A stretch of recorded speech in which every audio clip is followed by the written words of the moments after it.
Përshëndetje me emisionin zgjohu, kënaqësi të takohem edhe këtë javë, edhe kësaj radhe me një histori tjetër mjaft unike, një histori që lidhet me Kosovën, me dhimbjen, me sakrificën, por mbi gjitha lidhet me dashurinë e madhe për atë dhe jonë. Historia e një djalit të ri i cili në luftën e 98-s mori pushkën e krah dhe luftoi për lirinë e Kosovës, ndërsa sot mbart mbi supe peshën e sigurisë së Kosovës. Kënaqësi të jem përballë e ju maqedoncit. Ju faleminderit shumë që na pranove të jemi sot këtu përballë jush për një intervistë krejtësisht ndryshe. Faleminderit shumë për jush. Jo po nisim që nga fëmiria. Si e kujton atë periudhë? Po, unë jam lindur në Prishtinë, me 9 maj të vitit 1977, në një familje që ishte vendosur në Prishtinë dikun në fund të viteve 50-ta, te lumi Prishtevka, apo Prishtina që njihet tani, rrëz Kodrës së Trimave dhe në pjesën e lagjës së vjetër të Prishtinës. Fëmijëria ime ka qenë normalisht e karakterizuar edhe ndërlidhur edhe me zhvillimet e asaj kohe që ishin mjaft dramatike, sidomos pas vitit 81 kur kishte demonstratat, dhe një pjesë e demonstratave të rinisë së asaj kohe ishte zhvilluar pikërisht në lagjën time, sepse shumica e demonstruesve vishnin nga Kodra e Trimave dhe përfundonin te lagja ime për të tentuar pastaj për shkuar në qendër të shtetit dhe aty ndodhshin ato përplasjet me policinë. Pra, një fëmijëri me vërtet me të mirat e saj, por edhe me vështirësitë, duke pas parasysh jetën e asaj kohe, jetën e gjithë qytetarëve të Prishtinës së asaj periudhe. Dhe normalisht ky kulmimi dramatik ndodhi në fillim të viteve 90-ta, kur Serbia me të gjitha forcat e saj ushtarake dhe policore përfundimisht okupoi në të gjitha dimensionet Republikën e Kosovës, por në këtë rast normalisht edhe Prishtinën si kryeshteti i saj,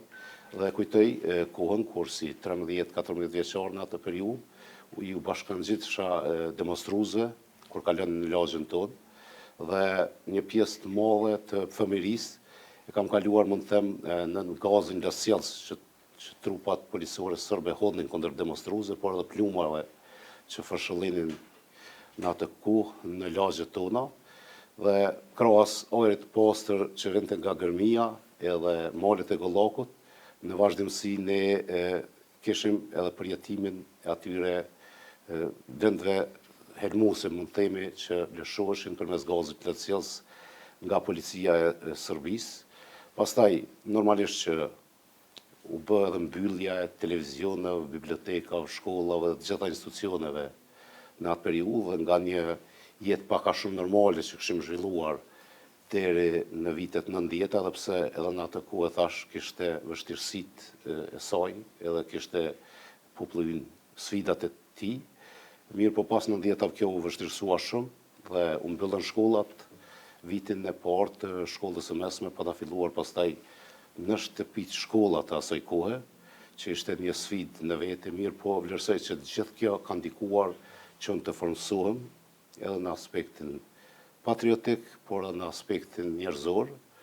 por edhe në aspektin e gatishmërisë për sakrificë, duke pas parasysh që gjithë kjo vujtje nuk ishte vetëm vujtje që afektonte lagjen time, familjen apo rrethin tim, por gjithë Kosovën. Unë jam rrit në një familje cila fatmirësisht më ka edukuar në frymën e patriotizmit. Mbaj me anë kohët para viteve 90-ta, kur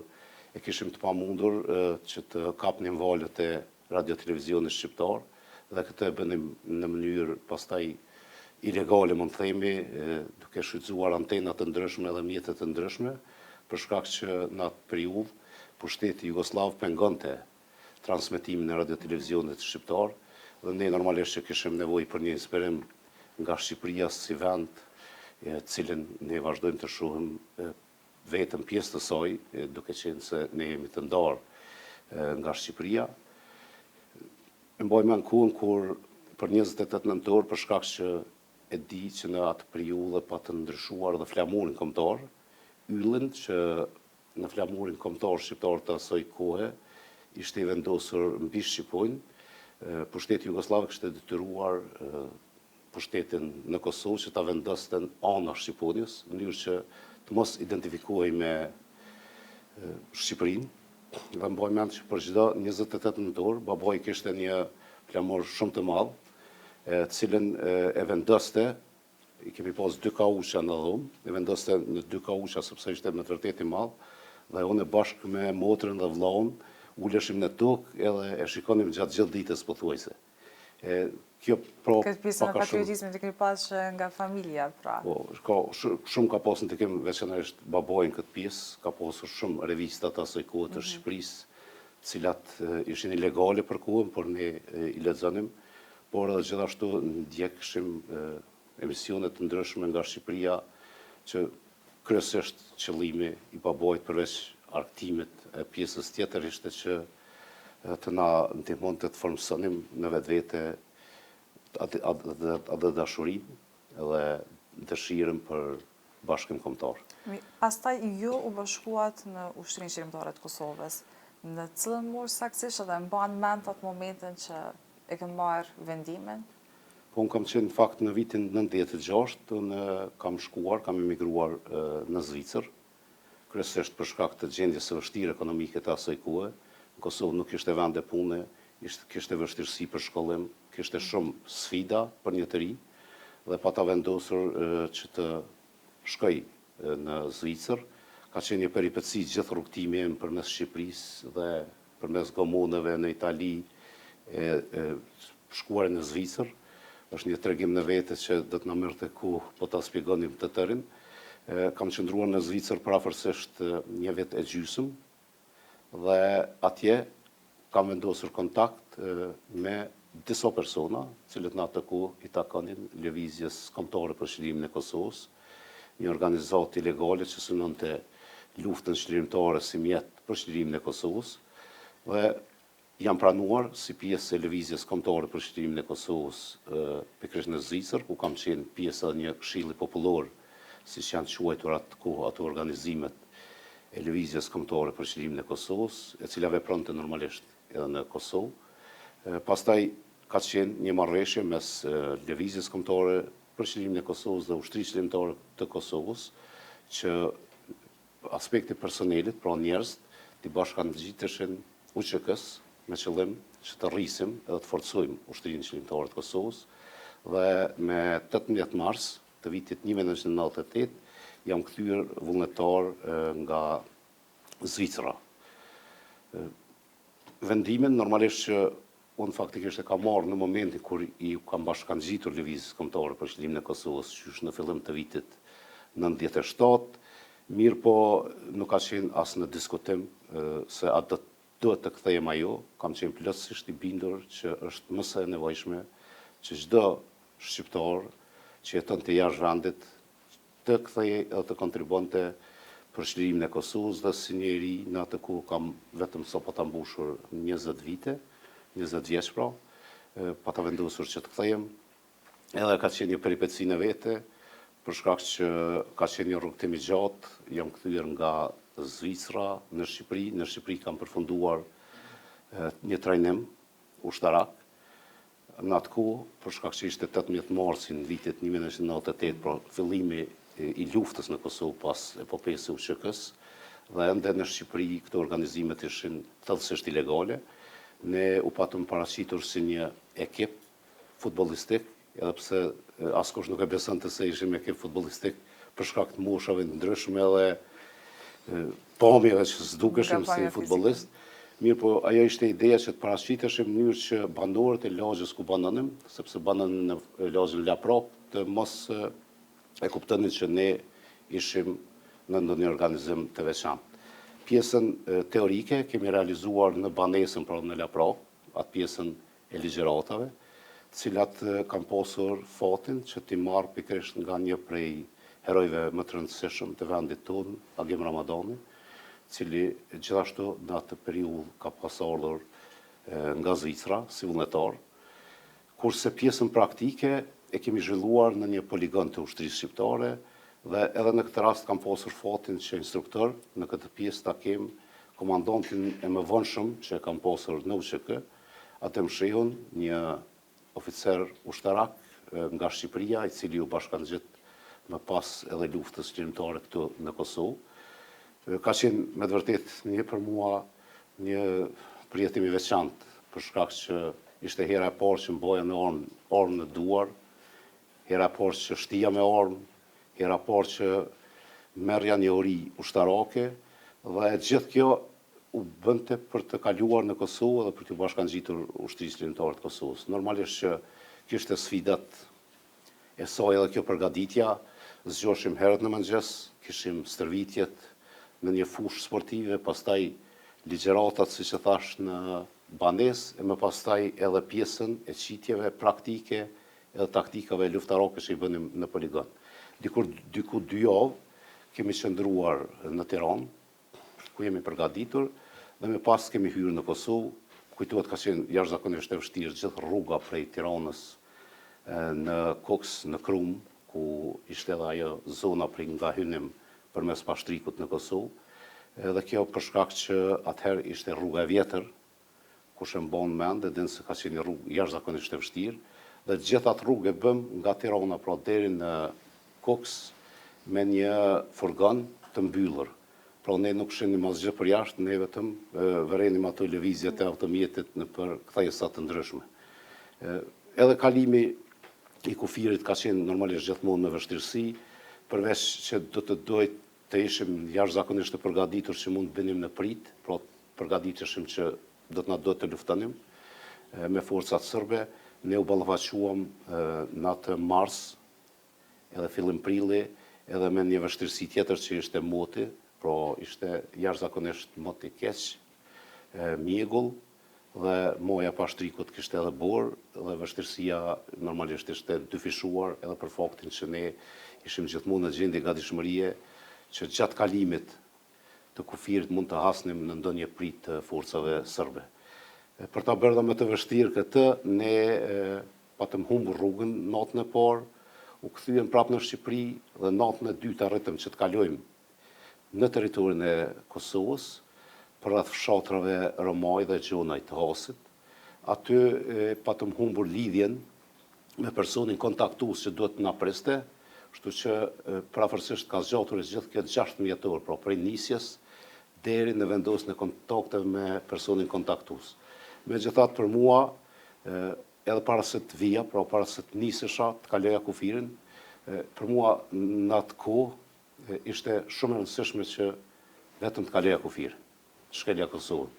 Pavarësisht që a do ta paguaja me jetë atë kalim, apo në çfarë mënyre, për mua sigurisht edhe për shkak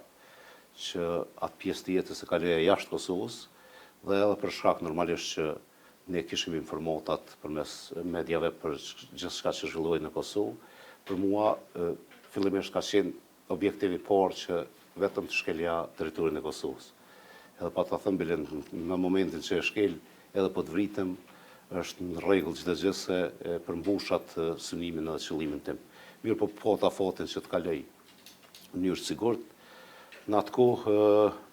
na pat kontaktuar dhe pat marrë grupin për ta koordinuar Smajl Latifi, që tani është kryetari i komunës Ravecit. Prej aty kemi vazhduar në fshatin Dobërdelan të Suarekës, ku kemi qëndruar te familja Balaj për disa ditë. Edhe aty ka qenë për mua një përjetim jashtëzakonisht i veçantë, për shkak që ne qëndronim të mbyllur, normalisht nuk të duhet të shiheshim nga të tjerët, dhe kishim rastin që me anëtarët e familjes të ndonim historitë tona personale, por edhe shumë aspekte të këndvështrimeve tona, dhe ka qenë mikpritje jashtëzakonisht e mirë e familjes Balaj. Gjatë gjithë kohës janë kujdesur jashtëzakonisht shumë për ne. Prej aty kemi lëvizur në fshatrat në Koc dhe Kishnarek të Drenasit, ku edhe aty kemi qëndruar rreth 2 javë në familjen Kastrati dhe familjen Syla, prej ku kemi lëvizur në fund në Qiqavic, pra në zonën e Qiqavicës, në fshatrat Bivelak, Strovc dhe Zhilivod. Aty kemi qëndruar në disa familje. Mes familjeve ku kemi qëndruar ka qenë edhe familja e dëshmorit, tani Jashar Jashari, me cilin kemi ardhur bashkë nga Shqipëria, i cili tani është dëshmori i kombit. Kemi qëndruar në shtëpinë e tij në Strovc. Nga aty kemi marrë pastaj detyrat nga shokët e ushtrisë ligjore të Kosovës për të shpërndarë anën e Kosovës për organizimin e njësiteve të UÇK-s. Në atë periudhë jo në të gjitha zonat kishte organizim të UÇK-s, kështu që duke qenë nga Prishtina, mua më dha detyra që të punoj edhe të angazhohem në zonën operative të Llapit,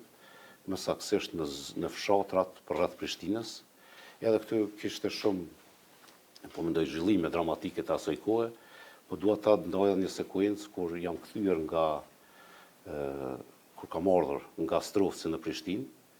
kemi ardhur si grup, normalisht që në atë periudhë ne gjithë ishim persona që venim nga perëndimi dhe një pjesë kishte harruar çdo gjë rreth Kosovës në kuptimin e gjeografisë të rrugëve. Besa kishim edhe atë mallin që na kishte marrë përcjell me vete, dhe kemi hyrë në Prishtinë për shkak të disa vonesa rrugës, ne kemi hyrë në 5 të mëngjesit apo 6 të mëngjesit. Në atë periudhë vetëm kishte rënë në farë forme drita, ishte ndritur Prishtina, dhe ne u vretëm prej shumë qytetarëve me armë dorë që po hynim në Prishtinë. Kemi shkuar në një bazë ilegale që kemi pasur afër lagjes së Vreshtave në Prishtinë, ku na ka pritur tani më heroi i kombit Agron Ramani, një ndër udhëheqësit kryesor të njësive të ushtrisë ligjore të Kosovës për Prishtinë, komandon të njësive të kryeshtetit. Na pa të pritur, në atë kohë ka qenë ilegal shumë vite më herët, ka qëndruar pranë në Prishtinë ilegalisht, dhe patëm hyrë në atë bazë dhe gjithë ishim të lodhur. Fakt, shkak të rrugtimit të gjatë, edhe kërkuam që të pushonim, nuk pata pushuar as një orë apo 2 më duket, kur më zgjoj Agroni, tha se dojnë na me mushta një fjalë kryq. Për mu kishte pak e çuditshme se ne ishim lodhur gjatë gjithë rrugës, ishim vendosur në bazë, sa ushtrim për të fjetër, më zgjoj. Edhe u zgjoha, pasi më boshëm fjalë kryqin, më hetoj, më pa që jam duke e parë me çudi pse më thirrri, edhe më tha, nuk thirra, tha për fjalë kryq. Thirra për shkak tha që mu duk vetja pak përgjumshëm, e kryesisht këto rrëthimet të bazave ilegale edhe sulmet e policisë sërbe bëhen herët në mëngjes. Edhe nuk isha i sigurt që të mbes vetëm, e gjeta arsyen që të them që po thras për shkak të fjalë kryqit. Pastaj Agroni pas disa ditësh nga i rast është vrarë në Prishtinë, në lagjen e muhaxherëve. Mirë po pjesa tjetër ne kemi vazhduar me organizimin e njësive të UÇK-s, të bindur thellësisht që lufta shlirimtare është i vetmi mjet që do të sjellë lirinë në vendin tonë, të bindur plotësisht që lufta shlirimtare është i vetmi mjet i domosdoshëm për lirinë e qytetarëve të vendit tonë. E përmendët edhe komandantin Agim Ramadanin. Çfarë raporte keni pas?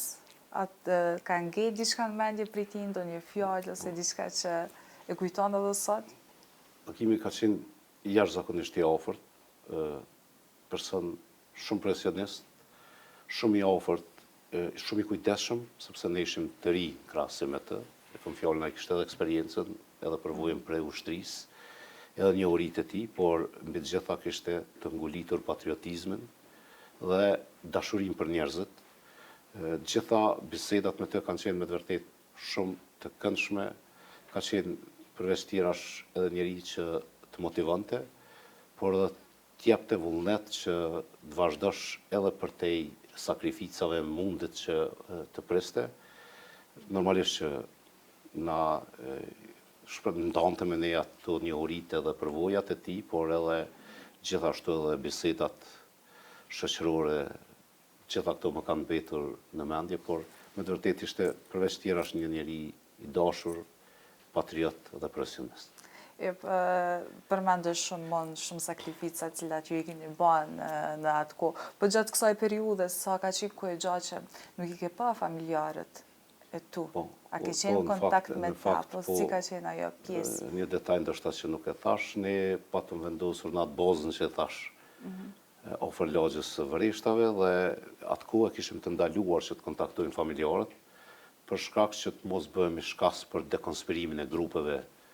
ilegale që vepronim, do të theksuar që në Prishtinë dhe në zonën operative të Llapit ende UÇK-ja nuk kishte në periudhën prill-maj njësi që kishin dalur hapur me uniforma, pra vepronin ilegalisht kryesisht. Dhe ne përveç aspektit të kam fjalën të ruajtjes nga dekonspirimi, kishim synim edhe që të vazhdonim organizimin pa rrezikuar njerëzit e tjerë, e veçanërisht shokët me të cilët punonim. Kështu që për afërsisht mbi 1 muaj kam qëndruar në atë bazë që ka qenë në lagjën e vëreshtave, diku në një kodër, prej ku mund të shehja në fakt lagjën time, po edhe kulmin e shtëpisë sime ku kisha jetuar, dhe sidomos gjatë orëve të hershme të mëngjesit, delja jashtë në balkon atje dhe shikoja, pa mundur që të vendosja kontakte, dhe pas një periudhe më kujtohet 1 mujore duket, dikon në fillim të majit të vitit 1998, e organizuam përmes shokëve një takim timin me familjarët e mi, pra nënën edhe babajnë. Në fakt, atë sikletin më të madhe kisha se qysh do ta kuptonin kthimin tim ata. E di që nuk kam pas as më të voglin pikpyetje në raport me formësimin tim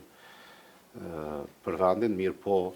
tash kthimi në një situatë kur ata nuk e dinin ku jam, për shkak që ata nuk kishin kontakte për 2 muaj me mua në atë periudhë. Unë kisha shumë pasiguri edhe mjeku se si do ta pranonin vendimin tim që jam kthyer në Kosovë për të luftuar. Dhe më kujtohet që unë tentova që t'i bind, që t'rregoj arsyen çka më ka shtyrë që të kthehem, dëshirën për liri, vullnetin për të mbështetur ushtrinë shqiptare të Kosovës dhe për të qenë pjesë e saj. Dhe babaj fjalën e parë që më tha, dhe që për mua ishte ajo pika e kthesës së madhe motivuese, ishte që s'kesh ka më tregon me tutje, unë prej sot jam ushtar i vet. Unë në fakt aty jam lehtësuar jashtëzakonisht shumë. Pastaj edhe nëna në vazhdimsi më ka përkrahur, por kam gjetur përkrahjen edhe atë ditë kur ju tregova, dhe për mua pastaj çdo gjë ka qenë më lehtë. Në kuptimin që unë kam vlerësuar që edhe po të vritem, tash gjithë këta e kanë të njëjtin kuptim rreth kësaj çështje në raport me mua. Pra, ata dy prindë mi, vllau, motra, të gjithë e kuptojnë pse jam këtu edhe pse nëse vritem duhet ta pranojnë lehtë vrasjen time. Po them, ndoshta ajo më e fuqishmja që më ka shtyr edhe më ka mbështetur në aspektin e mëtejshëm të luftës, ka qenë pikërisht kjo përkrahje që kam pasur nga familja në ditën e parë kur i kam takuar pas kthimit tim nga Zvicra. Normalisht që unë pastaj e kam organizuar babojnë tim, edhe vllaun që kanë qenë pjesë e ushtrisë shqiptare të Kosovës bashkë me mua, dhe gjatë asaj periudhe kam pasur fatin që të takoj edhe dashurinë time të jetës, pikërisht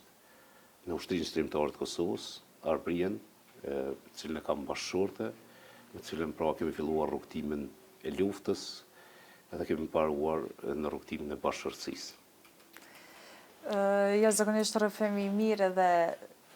po më vjen shumë mirë që njerëzit po ndëgjojnë këtë histori tënde edhe që duhet mi ditë edhe mundin edhe momentet e vështira që ju i keni kaluar në atë kohë. Po sot njerëzit shpeshherë janë të prirur t'i komentojnë këtë pjesën që ju sot jeni ministër edhe i shohim vetëm pozitën, po e harrojnë nganjëherë këto sakrifica që janë bo pak më herët. Edhe duhet patjetër më ndalë edhe tek një moment tjetër, gjatë periudhës së luftës sigurisht për gjithë juve që keni luftuar në atë kohë ka pas shumë momente të vështira. Po cili ka qenë një prej momenteve që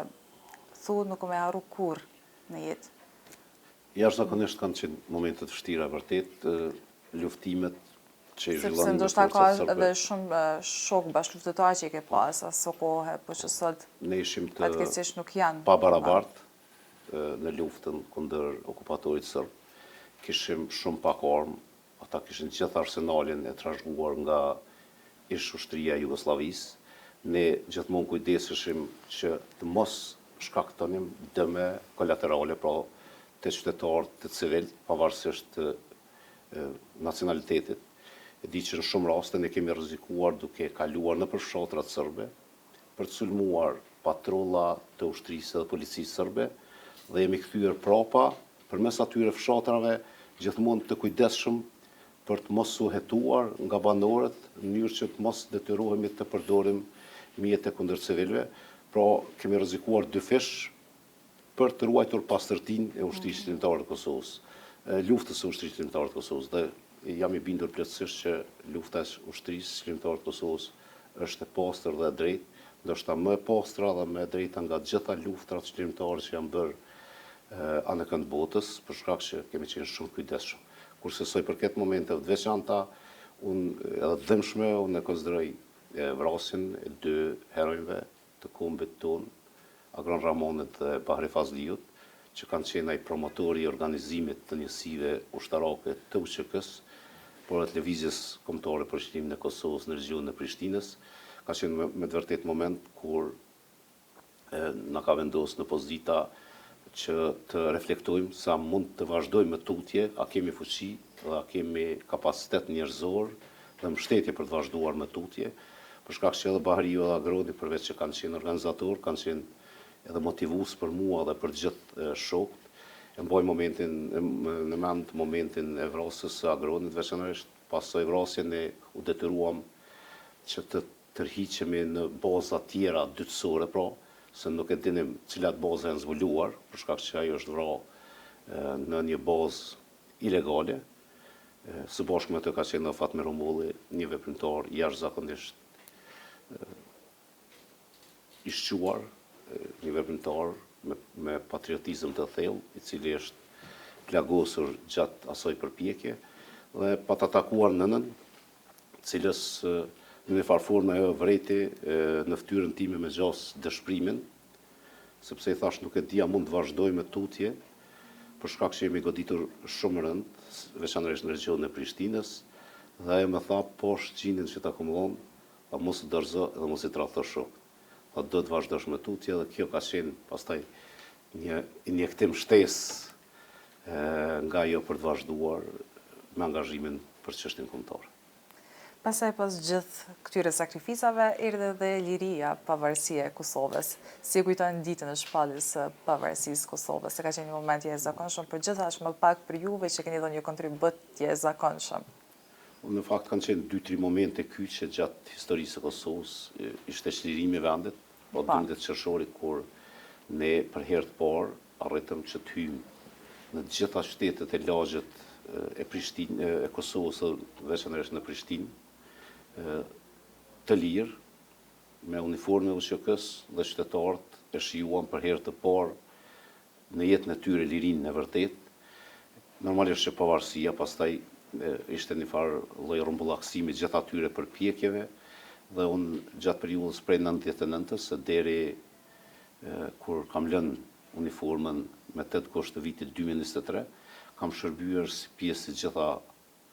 formacioneve tona ushtarake, duke filluar nga Ushtria Shqiptare e Kosovës, pra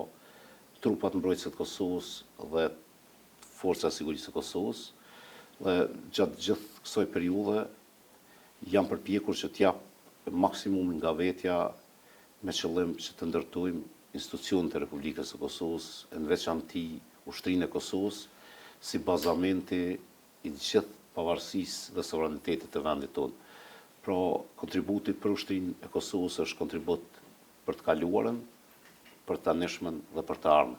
Prandaj kam konsideruar që ka qenë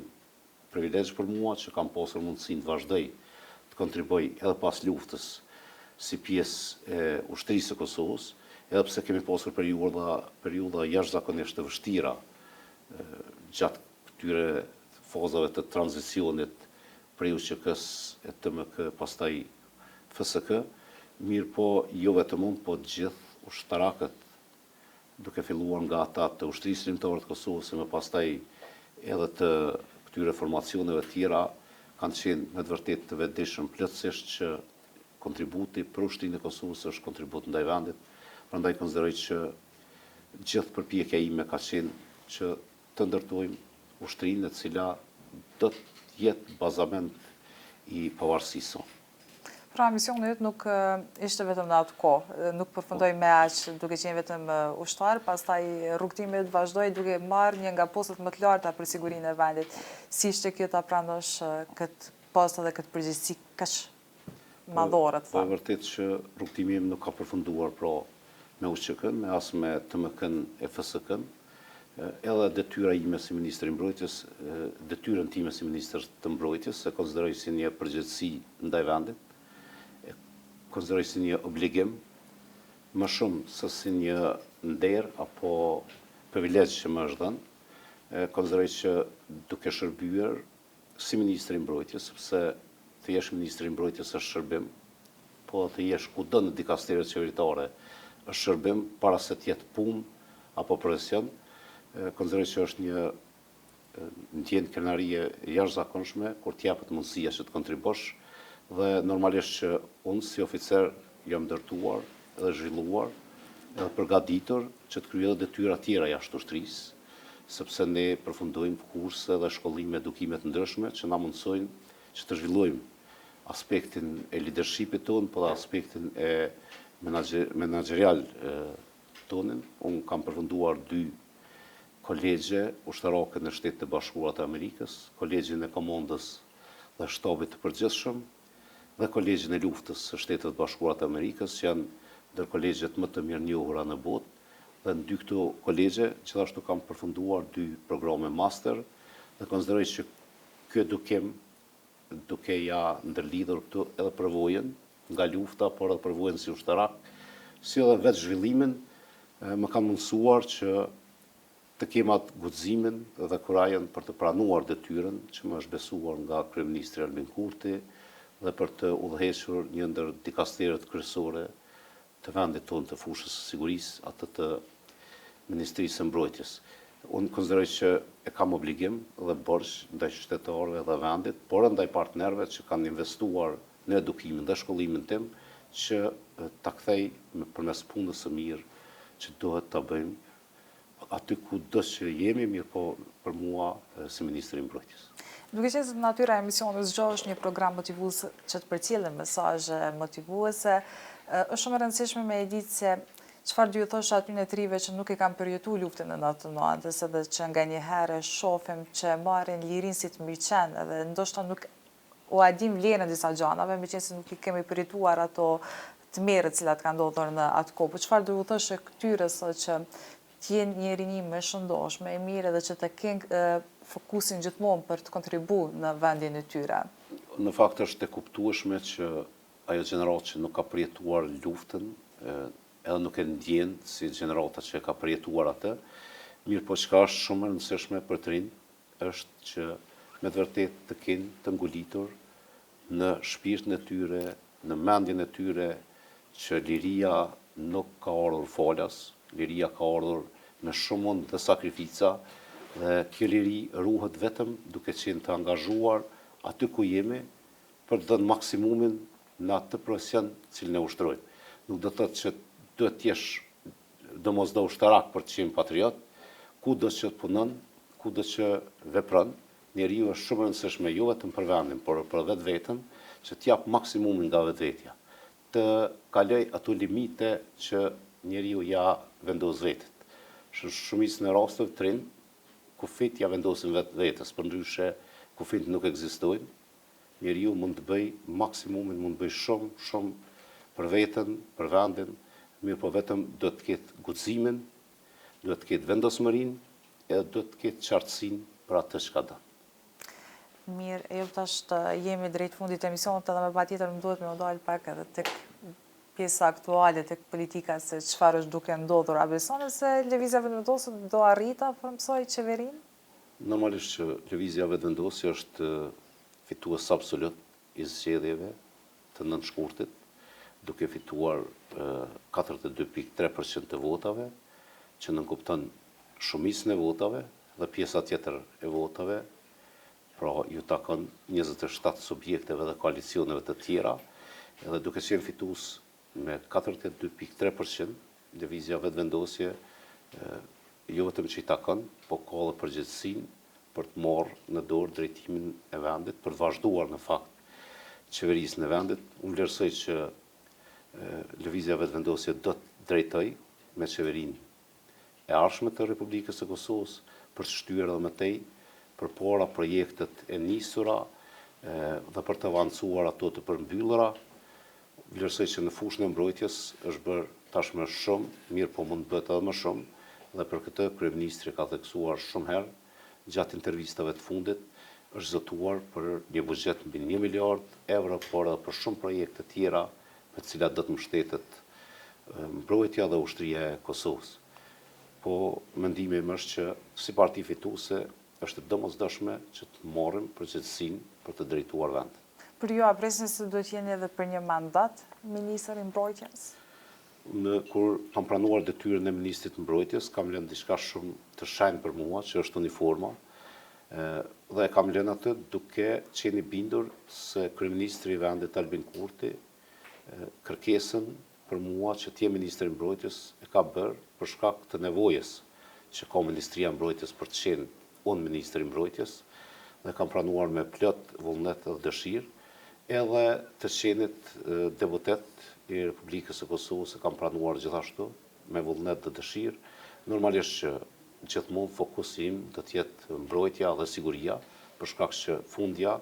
është investim, e thash më herët, i gjithë qytetarët të vendit, institucioneve, qeveria dhe të mëhershme,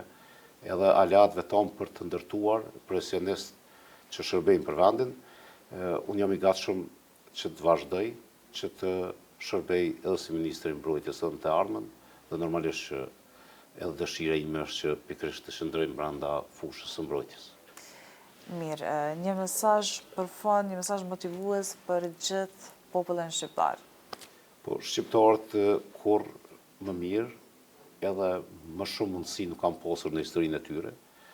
Gjendja shqiptarëve tani është shumë e ndryshme prej asaj që e theksuam më herët gjatë familjesime, por edhe gjatë periudhave të ndryshme të historisë sonë. Tani më kemi mundësi për të punuar shumë për vendin tonë, kemi mundësi për të punuar shumë për gjithë shqiptarët në Ballkan. Tani jemi faktor, nuk jemi ata qytetarë cilët kanë qenë të nënçmuar nga fqinj, por edhe nga të tjerët. Ne kemi arritur në stad tjetër. Shqipëria është pjesë e NATO-s, Kosova është duke u faktorizuar në vazhdimsi, shqiptarët në Maqedoni, gjithashtu, kështu që unë vlerësoj që vetëm me punë dhe përkushtim edhe më tutje, dhe ne do të vazhdojmë edhe do të mbesim ajo qendra gravitetit në Ballkanin Perëndimor. Faleminderit shumë që ndohet kohë për këtë intervistë kaq të veçantë për ne dhe për gjithë shikuesit tanë, dhe ju jemi shumë mirënjohës për gjithë këtë energji dhe gjithë këto rrëfime kaq personale dhe të ndjera, po shpresoj dhe uroj që ta kemi përçut të njëjtën energji dhe të gjithë audienca jonë. Faleminderit për jush për intervistë. Atëherë të nderuar shikues, kaq kishin personte, sigurisht duhet të falenderuar partnerët tonë, ata që gjithmonë janë me ne, ujin Miros, Poliklinikën Shoshe dhe Spitalin Ana Derm. Ne shihemi javën tjetër me të tjera histori po aq unike. Natën e mirë, mirëmbëjtje.